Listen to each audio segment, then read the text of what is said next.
Heyo everybody, Haku here with my live reaction or read through for Killing Bites chapters 131 and 132, but first I don't have a number up here yet because we have a bonus chapter, 130.5. So I am excited to continue reading, like I've said before, with it being like a monthly series. It just feels like, it's a wait, and then we just get a little bit of story. So I'm excited to see what little bit of story we get this time. I absolutely love and adore this series. It's just one of those things where I actually love Killing by so much that I wish it was weekly or something. I just want so much more. But either way, I don't think there's anything too big to discuss. We're still just during sort of what is kind of the main finale fight, maybe. We're kind of in the midst of that, and we might also be getting some other stuff. So I guess let's just start reading with the bonus and see where things go from there. This is specially drawn manga, Too Huge Sahara-san, let's go. And we have the little Ui on her back. Whoa, a house! When did that get there? Yesterday, Ui. You said that you wanted a bigger place, so I built one overnight, by myself. Eh? Elephant labor is on a far higher level. In countries like Myanmar and Thailand, elephants have been used since ancient times for a number of jobs, like transporting cut timbers. In fact, roughly a century ago, as many as 100,000 elephants were held in captivity in Thailand for this purpose alone. And this was because their strength was on par with the heavy machines more commonly used in forestry today. Whoa, spacious. This place that makes that doghouse I was living in really look like a doghouse now. Hooray. Wait, what's this? Oh, that's a baby's crib. Just for you. Have you ever played Goo Goo Babies with your life on the line? Just for you, Ui. Why? Elephant parenting is on a far higher level. After 2 years, the longest gestation period of any mammal, the calves are born at the staggering weight of 100 kilograms, after which the mother's milk production will as much as quadruple in order to accommodate her baby's growth, and suckling will continue for years until the calf is grown. So, from now on, all childcare responsibilities will be my responsibility alone. Childcare? I'm way too old to be treated like that. Much obliged. Oi, don't you take her serious either. Riku's just like, finally somebody's taking this child off my hands. To be continued, see you next volume. Oh no, she's going to have to play Goo Goo Babies with her life on the line. Okay, very fun bonus chapter there from the volume. And now, let's continue on to the actual chapters. Starting 131, her eyes gouged out, her arm cut off, and her body covered in bruises, so despite her admitted admittedly impressive endurance, I would say that the beagle has only a little fight left in her. I guess her body, or with her eyes gouged out, her arm cut off, and her body covered in injuries, despite her admittedly impressive endurance. Or you could say her eyes gouged out, her eyes are gouged out, her arm is cut off, and her body is covered in injuries, so despite her admittedly impressive endurance, I would say that the beagle has only a little fight left in her. Yet, you would say otherwise. I wonder, what do the weak have that the strong do not? What weapon do the weak wield that the strong themselves do not? What could it possibly be? Shall we find out together? Is it much like My Hero Academia? The weakness causes others to help support you? And I guess you could also say that even though that was like explicitly a thing in Hero Academia, you could say it fits for One Piece too, for like way back in Arlong Park, where it's like, I need a crew because there are things I can't do on my own. So the weak might have camaraderie because they can't stand on their own. Shinozaki Mai, brute fox. What's the matter? Why are you not doing anything? Are you just too frightened to move? Yes, you're just like a little fox kit cowering before a quickly approaching truck. Fine, just wait right there while I take the first leap. He goes for an attack, and she kicks him in the face. So here's the thing, he might be a dino man, but it doesn't seem like he is like actually trained as a fighter like the brutes are. Then, he gets kicked away. Ow, that hurt. Wait a minute. Can't we? And then she just immediately continues the attack. Yeah, this can't be. I'm a Dino Man. The attacks of a mere fox girl should not be enough to stop me. Hey, she's not here. Where'd she go? Right here. Nothing personnel, kid. She's behind him. Her eyes are closed. Blind Guardian. Super Railgun Fox Claw attack. I see. Whilst blindly leaping in random directions, she uses magnetic waves to locate her prey and then attacks from their blind spots. But this is still inconceivable. Even considering that I'm a completely amateur fighter, well, the vast difference in our stats should make it impossible for me to lose. It makes no sense. Weird, no matter how you look at it. Tell me why this is happening. It's very simple. Unlike you, I'm not here to destroy. For the people I love and for their ideals, I fight to protect them all. And she's just Gatling shotting him. Shinozaki. And then all of these people doing their all to protect this loser. She narrowly avoids a strike from his claws. Defending others will only lead to you feeling empty. Destruction is what lies at the heart of predation and of consumption. We destroy in order to satisfy our desires. It's the essence of an economy. It's the essence of life itself. And we get a wonderful shot of the cleavage now that her shirt and coat have been cut open. And you too shall be consumed in order to satisfy that hunger. Think again. She uppercuts and he is just getting his ass beat. The essence of life is to keep on turning. It's blindly followed, a commandment written into our very DNA. Life is about protecting our species even at the cost of our individual lives. To keep life turning, I'll risk my life and bare my fangs, and thus, the one with the sharpest fangs wins, and he's down. That's what killing bites is. Foxes are animals known for their curious instincts. Whether dog, cat, or even humans, they commonly initiate contact with animals that are otherwise their natural enemies. On top of this, they're also capable of expressing an affectionate nature not commonly seen in the wild. A recent discovery was the grave of a man and a fox, buried together in northern Jordan around 16,500 years ago. This is actually the oldest known grave of a human with a canid, 4,000 years older than the earliest example with a dog specifically. It suggests that long before dogs became man's best friend, it was actually foxes who first saw man as their companions and desired to become their eternal guardians. Well, I suppose that takes care of that. And he's smiling, knocked unconscious. Forgive me for the delay, but luckily there's no need for us to stay here any longer. Mr. Shibayama is waiting on the roof with the helicopter. So, let's go home, boss. Oh, yeah, of course, Shinozaki. Let's go home, like always. She loses an arm? Is he untrustworthy? I've been calling him a loser and a fraud the entire time. Am I going to be proven right? Or is, was he Ishida? I don't remember.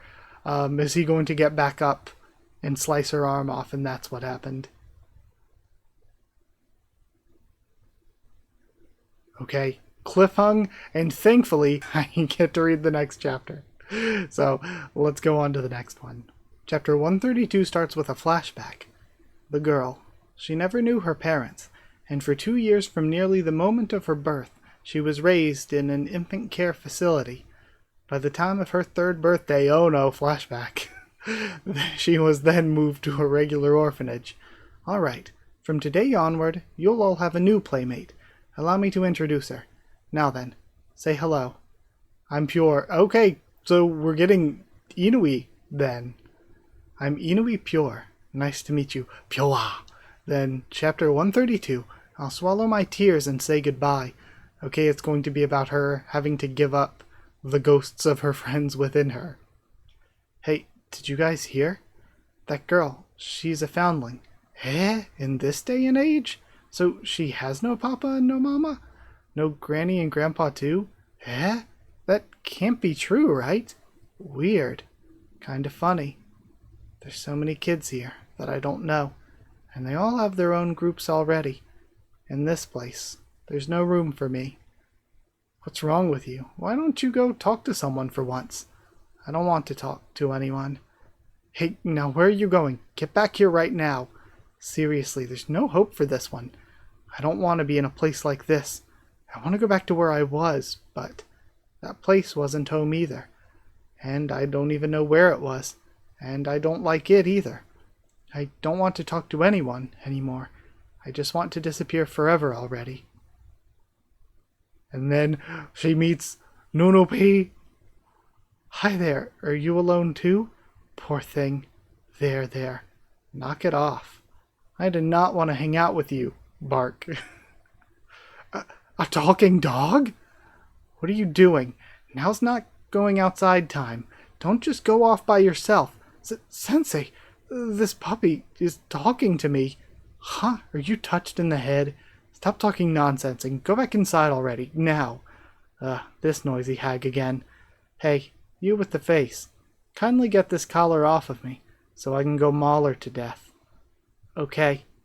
What are you waiting for? Do it already. And to sound like a brain-dead One Piece Cocomelon viewer, Nunupi upscale? Wait, stop. At that time, the girl felt like she was having fun for the first time in her life. And for the first time in her life, from the bottom of her heart, she felt laughter. It felt as though the wedge that had shut the door to her heart was finally removed, and so it was that she had met her best friend. So Nunupi just mauled a woman? And they just let him live with the children after that? I was expecting her to be thinking, oh, he's telling me to free him, and, then he'll save me and everything. And then she undoes the collar, and then he gets hit by the truck. And then it would be like, so this is what happened behind that story. How tragic. But no, apparently Nunupi just threw hands. Hey, Pure, this collar. Kindly take it off. Did you know, so I can go maul her to death. Say, Nunupi, when did you start wearing a collar? I hadn't seen it until now. Why? Nah, I've always had this, but this collar was something that you put on me. It was so that I could not go anywhere. No, I don't want this. Never again. Nunupi, don't leave me again. To have to say goodbye again. I can't do it, it's too much. What connects you and I isn't some chain or a collar. It's a friendship, running free, and yet, you know what? I am going to be critical here of the series and be like, maybe we should have had her, like we should have seen her spending more time getting to know Nunupi more, because now it's like, so he just attacked this teacher and they just let him keep living with the kids and then eventually he got hit by the truck or whatever. Instead, we should have sort of built up her friendship or whatever. Nunupi isn't actually a talking dog. She just thinks she's hearing the dog talk the entire time because she's lonely and insane. And eventually, she decides to free him because he's like, oh, I'll free you. Then that's when he runs into the road. She runs after him. They get hit by the car, and they have to do the beastification surgery for her to survive or whatever. That, I think, would have been a way to tie in the flashbacks we've seen before with what's going on now, and would make this collar release stuff maybe make more sense. Then Nunupi, don't leave me again. To have to say goodbye again, I can't do it. It's too much. What connects you and I isn't some chain or a collar. It's a friendship running free. And yet, knock it off. If our bond of friendship is as strong as you say it is, then there's no need for a shadow like me to be hanging around, right? Well, don't worry about it. I won't disappear. I'll always be with you, even if I'm no longer on top of your head. After all, humans and dogs, we've been friends for 20,000 years. It's all engraved upon our very genes. Nunupi, Wait, don't go. Don't leave me alone, Nunupi. Hey now, Pure, us parting ways isn't such a bad thing. Ever since we met, we've been separated by life and death. And so, what does hello or goodbye matter? We're together. You've always known this, remember? That one man show you watched as a kid? I know. Saying farewell and farewell isn't so bad. And we have... It's the only proof of the miracle of meeting you. So, thank you so much for coming. I'll swallow my tears and say goodbye. Our parting will come someday. Thank you for everything today. My path is this way, and your path is that way. It's as simple as that. And it's not so bad. I know, and then her other arm gets bitten. That saying farewell and farewell is not so bad. It's just proof of the miracle of meeting you. And as her arm's getting bitten, she bites into Koyomi's neck. The pain in my heart is not so painful. It's just proof that our path together was meaningful. Okay? I am going to be a little bit critical. I don't think this is I definitely, because I mean the translator is like talked in the comments and stuff before, and all the translation's been fine up until now. I don't think it's a translation issue. I think that this is literally, like, maybe I'm just being really dumb. This is nearly incomprehensibly trying to be deep while not actually being deep. Like, and I don't think it fits with what we've seen with Pure's character up until now so far. So I don't think we really got anywhere this chapter, from me personally. But, you know, it is what it is. We'll see how things go. Either way, that's it for these two chapters. Thank you so much for being here. Thank you for watching. Like if you did like the video, comment down there too. Tell me what you thought of these chapters, my first thoughts and reaction. I enjoyed them. You know, kind of weird. Again, it's waiting a month for a kind of a smaller-ish chapter, and then again, I'm not saying it's bad, because I mean, we're here for hot animal girls fighting and everything, but I really think that whatever was going on in that last chapter was kind of going off the rails a bit. Like, comment, subscribe, follow on Twitter if you want. If you want a link to the Discord server, it's free and open for anyone. If you'd like to help support the channel by dropping a super thanks or sharing around, it's appreciated. If you'd like to help support the channel by becoming a member or patron, you can hit join down below to become a member. Go to patreon.com/Haku of the Tubes, or a link will be in the description to become a patron. Thank you so much to people who are members and patrons. Thank you to chosen regulars Evan Holly and Bertie Wooster, Magical Girls, JA and DD Band, Cheriton Student, David Langstaff, Slayer Candidates, SGN, Stan Cedar, and Pure Elements, Pater Dial, and Elsa the Storyteller. Thank you for watching. Sorry that this was such a, I don't know, maybe not my best reaction or anything. I feel like I am fully lost. I feel like not really lost as in I didn't understand it. Lost as in I don't get the direction. I don't get what we were doing here. Again, like trying to sound very, very deep and like, oh, you're letting go of your friendship with Nunupi and everything. But then, like, I don't know. It felt like what we saw of the friendship with Nunupi didn't really line up as much with what we've seen of Pure's character so far. It felt like really kind of out of nowhere. But either way, thank you, and I'll see you all next time.